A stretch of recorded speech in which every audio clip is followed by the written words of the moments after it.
ပညာတရားနီးဥပဒေတရားကိုတည်၍ဉာဏ်နှင့်ရှင်သောစကားကိုနားလည်မိအကြောင်းပညာသွန်သင်ခြင်းဖြောင့်မတ်စွာကျင့်ခြင်းတရားတစ်ဖြစ်ဆင်ရင်ခြင်းလစ်လျူစွာ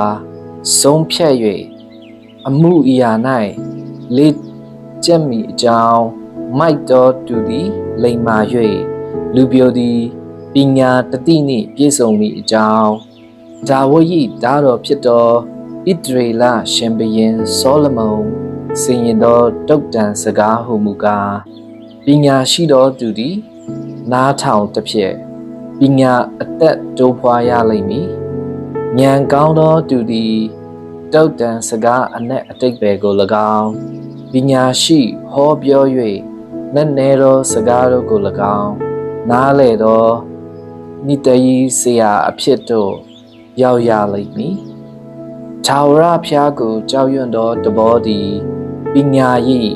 အချုပ်အခြာဖြစ်၏လူမိုက်တို့သည်ပညာနှင့်ဥပဒေတာကိုမထီမဲ့မြင်ပြုတတ်ကြ၏ငါသာအဘရဲ့ဤဥပဒေတာကို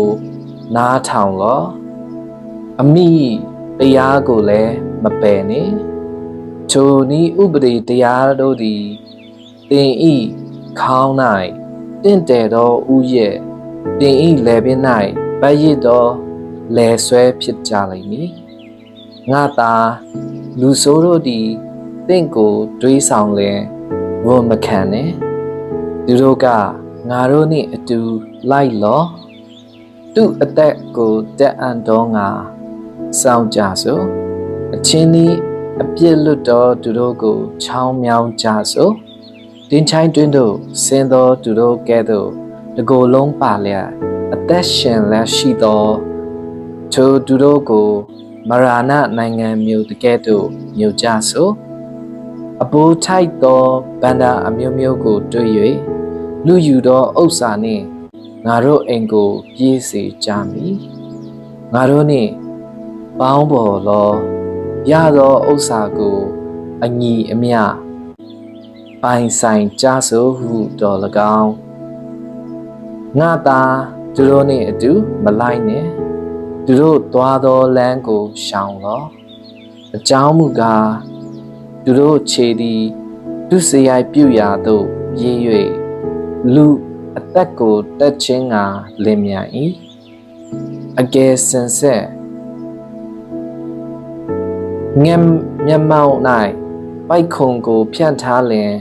အကြံမမြောက်ရာလူဆိုးတို့သည်ကိုယ်အတွေးကိုတွန်းအပ်သောငါစောင့်၍ကိုယ်အသက်ကိုတက်အံ့သောငါချောင်းမြောင်းတတ်ကြ၏မတရားသောစီးပွားကိုရှာသောသူအပေါင်းတို့သည်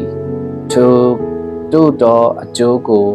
ခံရ၍ထိုစီးပွားသည်မိမိအရှင်၏အသက်ကိုတတ်၏ပညာသည်ပြင်မာကြွေးကြော်၍လမ်းခရီးတို့၌မိမိစကားတန်ကိုလွင့်တတ်၏လူစုဝေးရာအဦး၌၎င်းမြုပ်တကာဝတို့၌၎င်းမြုပ်ထဲ၌၎င်းခေါ်၍မွတ်ဆိုသောစကားဟုမူကားအိုလူမိုက်တို့ဒီတို့သည်မိုက်သောအကျင့်ကိုနှစ်သက်လျက်ကဲရဲ့သောသူတို့သည်ကဲရဲ့ခြင်းမွေလျော့လျက်မိုက်မဲသောသူတို့သည်ပညာအသက်ကိုမုန်းလျက်အဘဲမြကာလပတ်လုံးနေကြလိမ့်မည်နိငါဆုံးမသောစကားကိုနားထောင်၍ပြောင်းလဲကြလော့ငါဝိညာဉ်ကိုဒီတို့အပေါ်သို့ငါတွန်းလောင်း၍ငါစကား၏အနက်အတိတ်ပဲကိုနားလည်စေမည်ငါသည်ခေါ်၍ဒီတို့သည်ငင်းပယ်သောကြောင့်၎င်းငါလက်ကိုဆမ်း၍အဘယ်တူးမြမမတ်သောကြောင့်၎င်းငါတတိပေးခြင်းရှိသည်များကိုဒီတို့သည်ပယ်၍ငါဆုံးမသောစကားတခွန်းကိုနားမခံဘဲနေသောကြောင့်၎င်းဒီတို့သည်ဘေးဥပနှင့်တွေ့ကြုံသောအခါငါရဲမည်ကြောင်းမဲ့ဖွယ်သောအမှုရောက်သောအခါ ငါပယ်ရက်ပြတ်မီဒီတို့ကြောင့်မဲ့ဖွယ်သောအမှုသည်တုတ်တင်ဖယ်ရှားခြင်းအမှုကဲ့သို့၎င်းဒီတို့ပျက်စီးခြင်းအမှုသည်လေပြင်းမုန်တိုင်းကဲ့သို့၎င်းရောက်လာ၍ဒီတို့သည်ဆင်းရဲခြင်းပူပန်ခြင်းနှင့်တွေ့ကြုံသောအခါထိုအမှုရောက်သောသူတို့သည်ငါကိုခေါ်တော်လဲငါမထူးငါကိုကြိုးစား၍ရှာတော်လဲမတွေ့ရအကြောင်းမူကားသူတို့သည်ပညာအတတ်ကိုမုံကြ၏ထာဝရဘုရားကိုကြောက်ရွံ့သောတဘောကိုအလိုမရှိကြငါတတိပေးခြင်းကိုအလင်းနာမခံကြငါဆုံးမခြင်းရှိသမျှကိုမထီမဲ့မြင်ပြုကြ၏ထို့ကြောင့်သူတို့သည်ကိုကျင့်ခြင်းအကျိုးအပြစ်ကိုစား၍ကိုကြံသောအကြံတို့နှင့်ဝကြလိမ့်မည်ဉာဏ်တိမ်သောသူတို့သည်လမ်းလွဲတစ်ဖြစ်အသက်ဆုံးရှုံးတတ်ကြ၏မိုက်သောသူတို့သည်တတိလစ်သောအားဖြင့်ပျက်စီးခြင်းသို့ရောက်တတ်ကြ၏ငါစကားကိုနားထောင်သောသူမူကားလုံခြုံစွာနေ၍ဘေးကိုမကြောက်ဘဲငြိမ်ဝတ်လိမ့်မည်ငါသာတင်းသည်ပညာစကားကိုနားထောင်၍စေတနာစိတ်နှင့်ဉာဏ်ကိုရှာဖွေသည့်တိုင်အောင်ငါစကားကိုနားခံ၍ငါပညာတို့ကိုအထဲ၌တွင်မိလင်၎င်းသိပ္ပံအတတ်ကိုခေါ်၍ဉာဏ်နောက်တို့အတန်ကိုလွင့်လင်၎င်းငွေကိုရှာတတ်တကယ်တော့ပညာကိုရှာ၍ဝတ်ထားသောပန္နာကိုစူးစမ်းတတ်တကယ်တော့ဉာဏ်ကိုစူးစမ်းလင်၎င်းထာဝရဘုရားကိုကြောက်တော်တဘော၌ကျင်လည်၍ဘုရားသခင်ကိုတည်သောဉာဏ်နှင့်ပြည့်စုံလိမ့်မည်အကြောင်းမူကားထာဝရဘုရားသည်ပညာကိုပေးတော်မူတတ်၏နားလည်နိုင်သောဉာဏ်သည်နှုတ်ကပတ်တော်အားဖြစ်တာဖြစ်တတ်၏ဖြောင့်မတ်သောသူတို့အဖို့ပညာယတနာကိုတိုးထားတော်မူ၏တရားတစ်ဖြစ်ကျင့်တော်သူတို့ကိုကာကွယ်တော်မူ၏မိမိတန်ရှင်းသူတို့သည်တရားလမ်းကိုစောင့်ရှောက်မိအကြောင်းသူတို့၏လမ်းခရီးကိုလုံခြုံစေတော်မူ၏ယေရှုတော်ကြောင့်တင်သည်ဖြောင့်မတ်စွာကျင့်ခြင်းတရားတစ်ဖြစ်ဆင်ရင်ခြင်းလစ်လျူစွာဆုံးဖြတ်ခြင်းမှစ၍ကောင်းသောလမ်းရှိသမျှတို့ကိုသိနားလည်လိမ့်မည်ပညာသည်တင်၏နှလုံးထဲသို့ဝင်၍တင်သည်သိကြားခြင်း၌မွေ့လျောသောအခါတမာတတိသည်တင့်ကိုထိမ့်သိမ့်၍ဉာဏ်သည်လည်းစောင့်ရှောက်သဖြင့်စိုးသောလမ်းမှကဲတင်လိမ့်မည်ကောက်သောစကားကိုပြောတတ်သောသူဖြောင့်မတ်သောလမ်းကိုဆွံ့၍မိုက်မဲသောလမ်းသို့လိုက်တော်သူလူစီရိုက်၌မွေ့လျော၍အတ္တမလူ၏ကောက်လိမ်ခြင်းကိုအာရနှစ်သက်သောသူဖြောင့်သောလမ်းသို့မလိုက်ကောက်သောလမ်းသို့သာလိုက်တော်သူတို့၏လက်မှ၎င်းအမျိုးပြတ်သောမိမ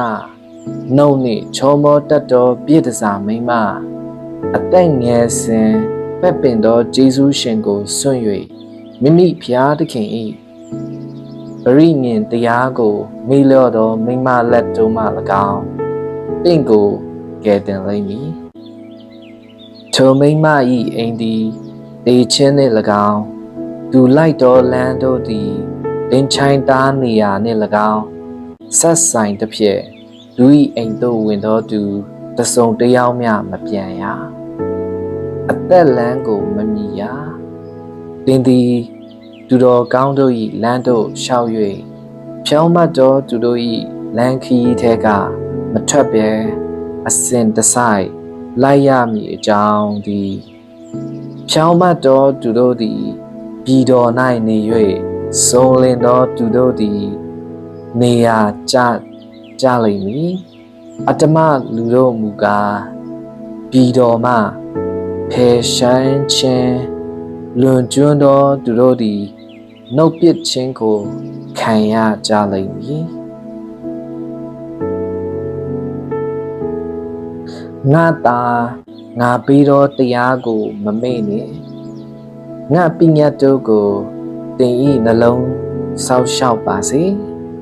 အကြောင်းမူကားပညတ်တရားသည်အသက်တာရှည်သောကာလနှစ်ပေါင်းများကို၎င်းငြိမ်ဝတ်ခြင်းကို၎င်းတိုးပွားစေလိမ့်မည်ကရုဏာတရားနှင့်သစ္စာတရားကိုသင်နှင့်မပွားစေနှင့်ထိုတရားတို့ကိုသင်၏လယ်ပင်၌ဆွဲထားလော့နှလုံးအင်းစရင်၌ရေတွင်လော့ထိုတို့ပြုလင်ဘုရားသခင်ရှေ့လူတို့ရှေ့မှာမျက်နာရ၍ကျေးဇူးကိုခံရလိမ့်မည်ထာဝရဘုရားကိုစိတ်နှလုံးအကျွမ်းမဲ့ကိုးစားလော့ကိုဉာဏ်ကိုအမိမပြုတ်နီဓွားလေရာရာ၌ထာဝရဘုရားကိုမျက်မှောက်ပြုလော့ထိုတို့ပြုလင်သင်၏လမ်းခရီးတို့ကိုဘက်ပြင်တော်မူ၏ငါသည်ပညာရှိ၏ဟုကိုမထင်နဲ့ထာဝရဘုရားကိုကြောက်ရွံ့၍ဒုစရိုက်ကိုရှောင်လော့ထိုတို့ပြုလင်သင်၏အကျော်တို့သည်အာတန်၍အယိုးတို့သည်ချင်းစီနှင့်ပြည့်စုံကြလိမ့်မည်သင်သည်ကိုဥစ္စာနှင့်အဦးတီးသောအတီးအနှံရှိသမျှကိုထာဝရဘုရားအားပူဇော်လော့တို့ပြုလင်သင်၏စပကြီးတို့သည်ကျွယ်ဝ၍စပစ်တီးနေရာတစားတို့ကိုအတစ်တော်စပိရေရှံလိမ့်မည်ငါသာထာဝရဘုရားဆုံးမတော်မူခြင်းကိုမုတ်ပဲမနေနဲ့သင်၏အပြစ်ကိုစစ်ဆေးတော်မူသောအခါစိတ်မပြတ်စေနှင့်ထာဝရဘုရားသည်ချစ်တော်မူသောသူကိုဆုံးမတော်မူတတ်၏နှစ်သက်တော်မူသောသူကိုဆုံးမတော်မူတတ်၏ဉာဏ်ပညာကိုရှာ၍ရတော်သူသည်မင်္ဂလာရှိ၏အကြောင်းမူကားပညာကုန်တွယ်ခြင်းသည်ငွေကုန်သွယ်ခြင်းထက်သာ၍ကောင်း၏ပညာကုန်သွယ်၍ရသောအမြတ်လည်းရွှေစင်ထက်သာ၍ကောင်း၏ပညာသည်ပတ္တမြားထက်သာ၍အဘိုးထိုက်ပေ၏မြစ်တက်ဖွယ်တမျှသောအရာတို့သည်ထိုယတနာကိုမပြိုင်နိုင်ကြသူ၏လက်ရလက်၌အသက်တာရှည်သောကာလလက်ဝဲလက်၌စည်းစိမ်နှင့်ဂုံအတရေရှိ၏ပညာလန်းတို့သည်တာယာသောလန်းပညာလန်းခရီးရှိသမျှတို့သည်ငြိမ်ဝတ်လန့်ရှိကြ၏ပညာကိုဂိုင်ဆွဲသောသူသည်အသက်ပြင်ကိုရမည်လက်မလွတ်သောသူသည်မင်္ဂလာရှိ၏ထာဝရဘုရားသည်ပညာတော်အားဖြင့်မြေကြီးကိုတည်၍ဉာဏ်တော်အားဖြင့်မိုးကောင်းကင်ကိုပြင်ဆင်တော်မူ၏တိတ်ပံအတတ်တော်အားဖြင့်နက်နဲသောအရေးအကွဲ၍မိုးတိမ်မှလည်းနင်းရကြတတ်၏ငါသာပညာယတနာနှင့်တမာတတိကိုသင်မျက်မှောက်မှမကွာစေဘဲအစဉ်ဆောက်ရှောက်လော့တို့ပြုလင်ထိုယတနာတို့သည်သင်၏ဝိညာဉ်၌အသက်သင်၏လယ်ပြင်၌ဂုံအတရေဖြစ်လိမ့်မည်သင်သည်ခရီးတွားလာရာ၌ဘေးမရှိခြေမတိုက်မိပဲတွားလိမ့်မည်အိတ်တော်အခါကြောက်စရာမရှိရာကောင်းမွန်စွာအိပ်ပျော်ရလိမ့်မည်လင်မြန်သောဘေးနှင့်လူဆိုးတွေ့တတ်သောပျက်စီးရာဘေးကိုကြောက်စရာမရှိရာအကြောင်းမူကားထာဝရဘုရားသည်တင်ယုံကြည်ကိုးစားရာဖြစ်၍တင်၏ခြေကိုမကြောမိစေခြင်းကဆောင်းမတော်မူလိမ့်မည်ဂျေဇုကိုခံတင့်သောသူတို့အားဂျေဇုပြု၍ရသောအခွင့်ရှိလင် မပြုတ်ပဲမနေနဲ့အိမ်နီးချင်းကိုပေးစရာရှိလက်ပင်သွားတော့တဖန်လာအောင်တော့နှက်ဖြံမငါပေးမည်ဟုမပြောနဲ့စိုးရိမ်ခြင်းမရှိပဲ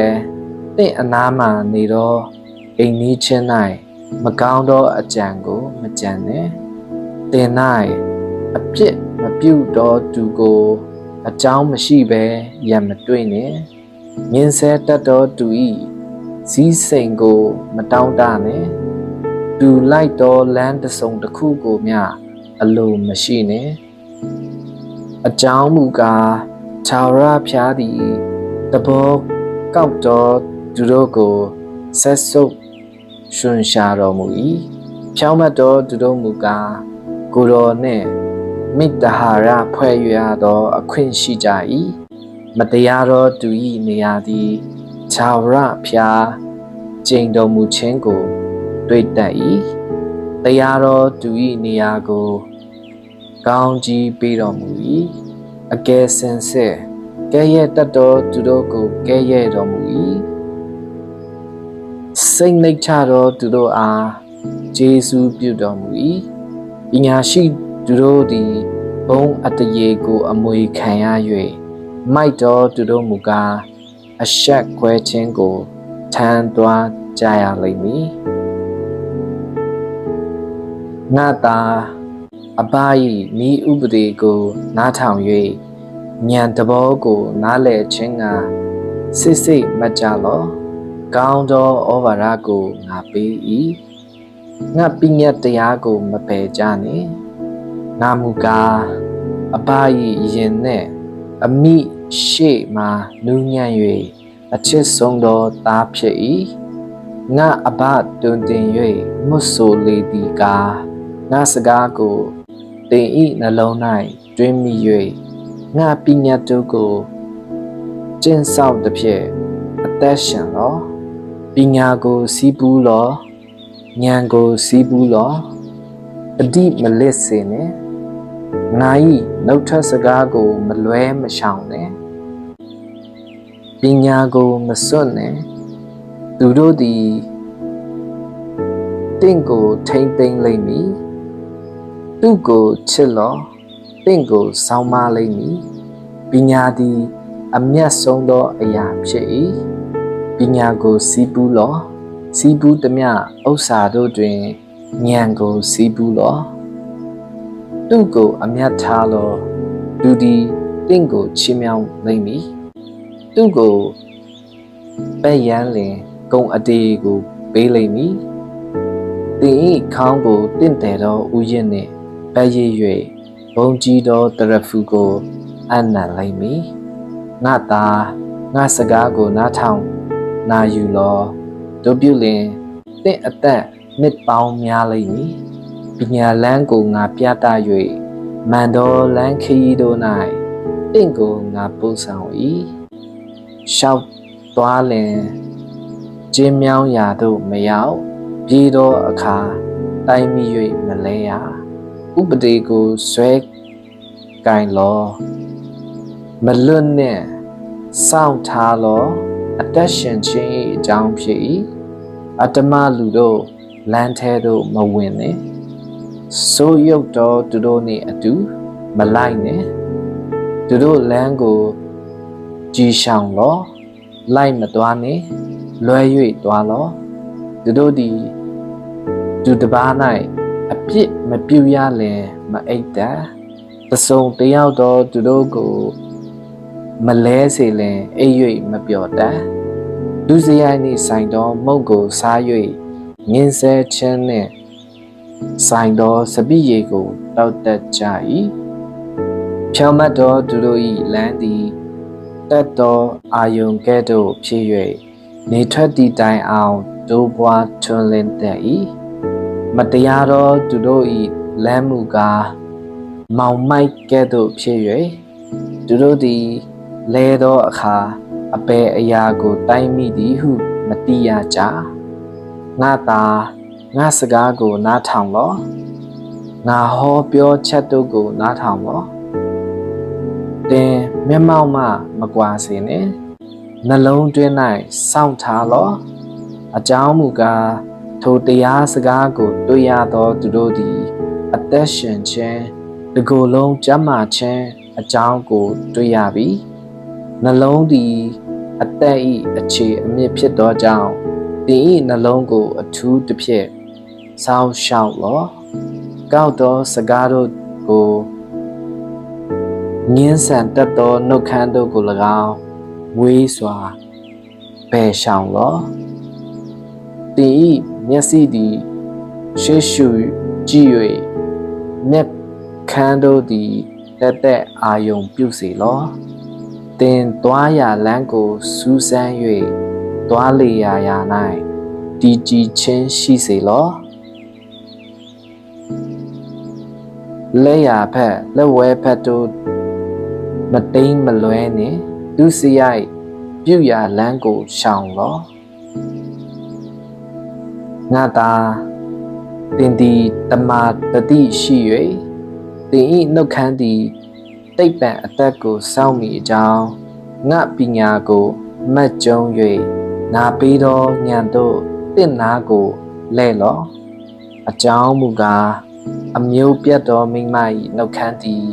ပြားလပုတ်ကဲ့သို့ရှို့တက်၍သူပြောသောစကားသည်စီထက်ချောတော်လဲအဆုံး၌ကသူသည်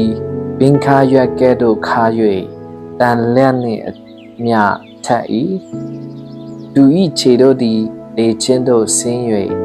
သူသွားရာလမ်းသည်မရဏနိုင်ငံသို့ရောက်တတ်၏သင်သည်အသက်လမ်းကိုမစင်ချင်ရအောင်သူထုံးစံတလေးတို့သည်တရွေ့ရွေ့ပြောင်းလဲတစ်ဖြစ်သင်သည်နားမလည်နိုင်ရာတို့ဖြစ်၍ငါသားတို့ငါစကားကိုနားထောင်ကြလောငါဟောပြောချက်တို့ကိုမပယ်ကြမည်ထို့တို့သောမိမကို